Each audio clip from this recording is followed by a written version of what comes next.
Hey guys, welcome back. So I just wanted to do a little update on my sacred ceremony as well as my vegetarian journey. As I was sharing with you guys, this is the first time I've ever attempted to be a vegetarian, and it actually happened very naturally. Like I didn't have to force it, and I haven't told you guys about how I really felt after. I feel like I needed a little bit of time to kind of reflect on how I felt after my sacred ceremony.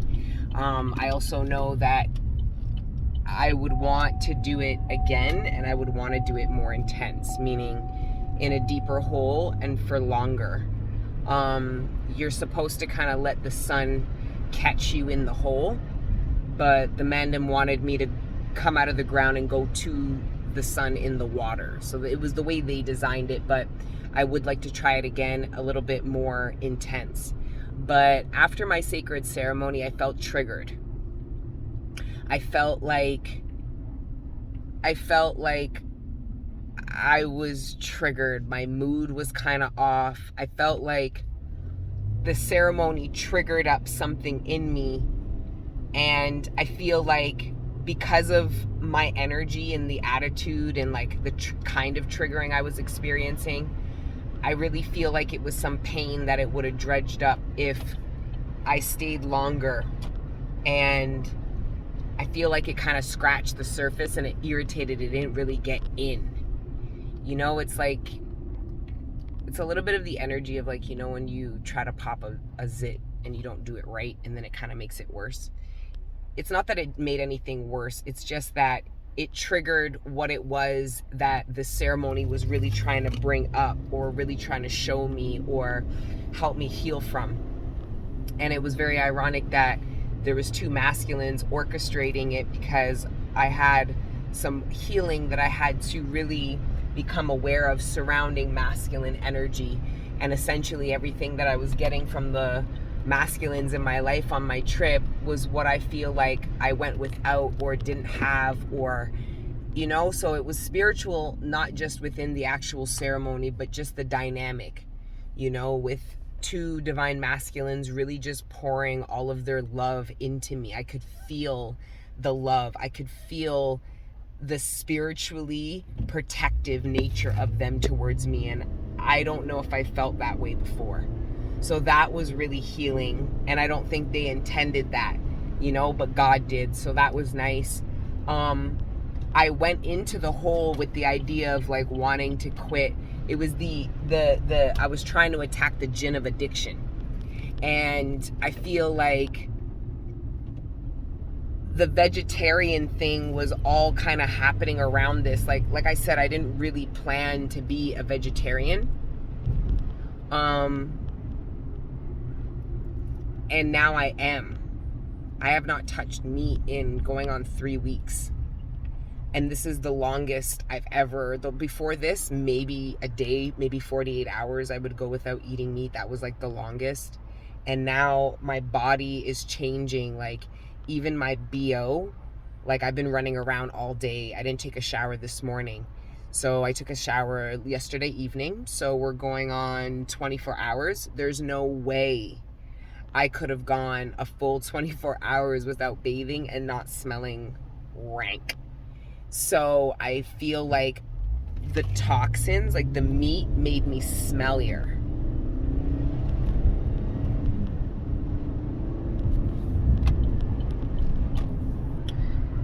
The meat gave me like a weird smell. Like my poo, my urine, my BO, it smells different.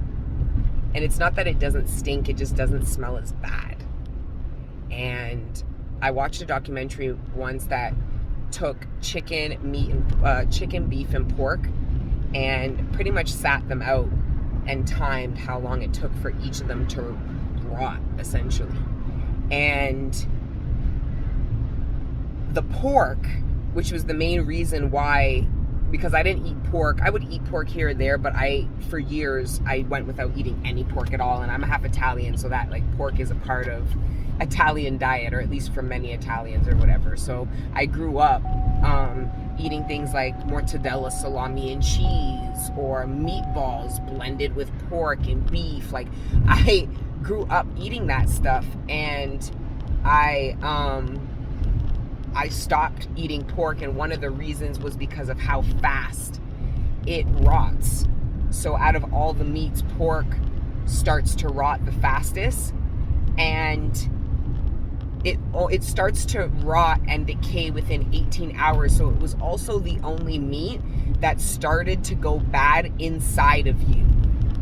So that really tripped me out. Like, the idea of something rotting inside of my body really grossed me out.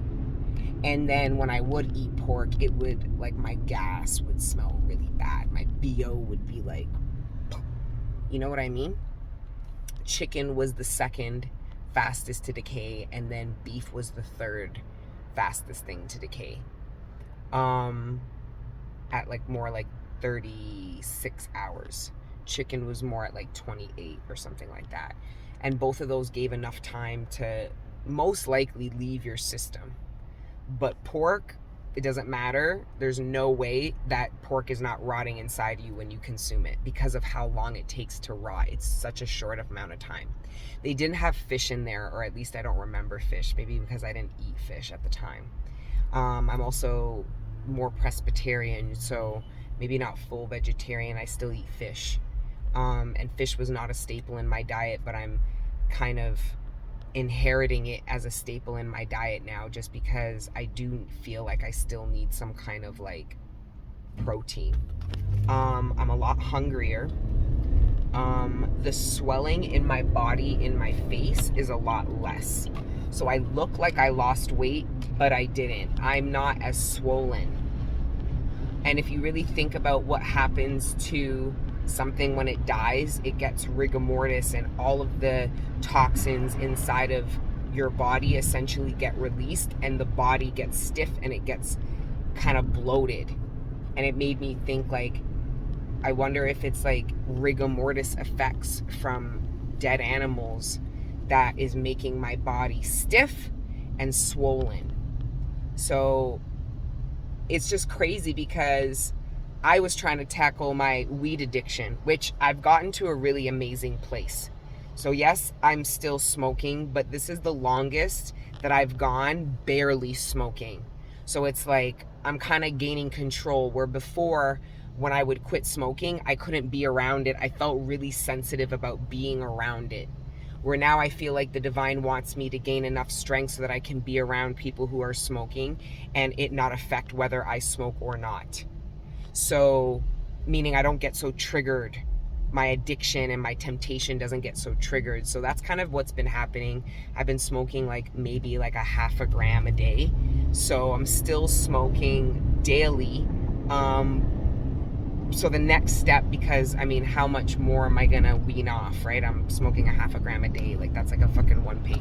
You know, at this point, it's just pulling the trigger and just saying I'm not gonna have my little 1 p, right? So that's kind of where I'm at with regards to my weed addiction. But I didn't know that the divine would bring such a focus and had such a problem with me eating meat. I didn't know my own body had a problem, because my body naturally did this. And it's been happening for a couple of months. I feel like my body has been subconsciously preparing to come off of meat. So I started getting really grossed out by the meat that I was eating and trying to serve to myself. I wasn't eating all the meat off of the plate. I wouldn't eat the meat close to the bone. If I was eating fried chicken, I'm eating more of like the skin than I am of like the actual chicken. Like, I was starting to naturally just not want meat in my food, but I was still eating it, feeling like I had to have it. So now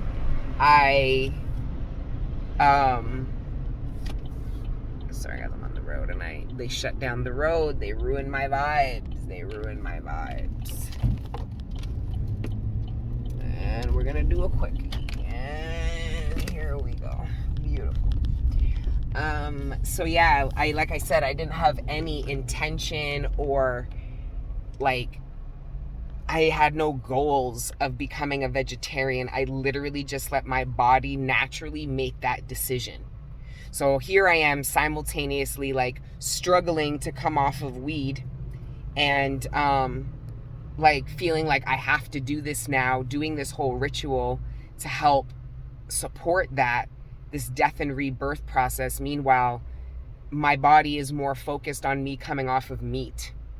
And I think it's because I've brought the weed down to such a minimal level that it's not seeing it as such an urgent problem. So now my body's like, well, since the weed is minimal, yes, it's not something I want to be smoking every day, but it is to a minimal.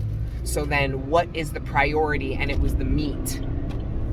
So my body decided, my mind didn't even, my body decided that I'm going to be a vegetarian. So I'm on week 3 and I look like, usually I'm way more swollen. My boobs got smaller. That I did notice. And it's the lack of hormones from the food, right? So like the hormones. And it's funny because when I would quit smoking weed and I would start eating a lot, look at this person just in the middle of the lane. You know what, let me not. This is not what this vlog's about. This person is lost in the sauce. He's making a rum and coke as he's driving. Oh my God. Shout out to the borough. Like, I'm in Toronto. I live in the borough, east side. But anyways, so yeah, I'll keep you guys posted on my vegetarian journey as well as my sobriety journey. I think a vlog is a really good place to like share that on my spiritual channel, Queen Cup, which is where most of you guys know me from. You know, it's very, you know, focused on our spiritual ascension journey and our collective consciousness, right? Where this here is more personal, and a little bit more focused on like how I'm taking this spiritual journey and how it's affecting me in a physical, third dimensional way, personally and not so collectively, right? But anyways, I say that, meanwhile, many of you guys resonate with either becoming vegetarians, coming off of the weed, dealing with some kind of addiction, you know, integrating your spiritual ascension journey to your actual physical reality.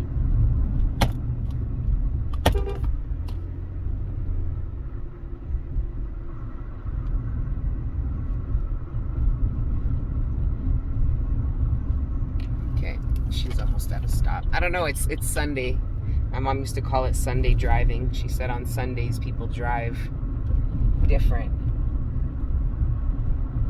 Yeah, she's fixing her hair. The other guy's making a rum and coke. Like, what's happening?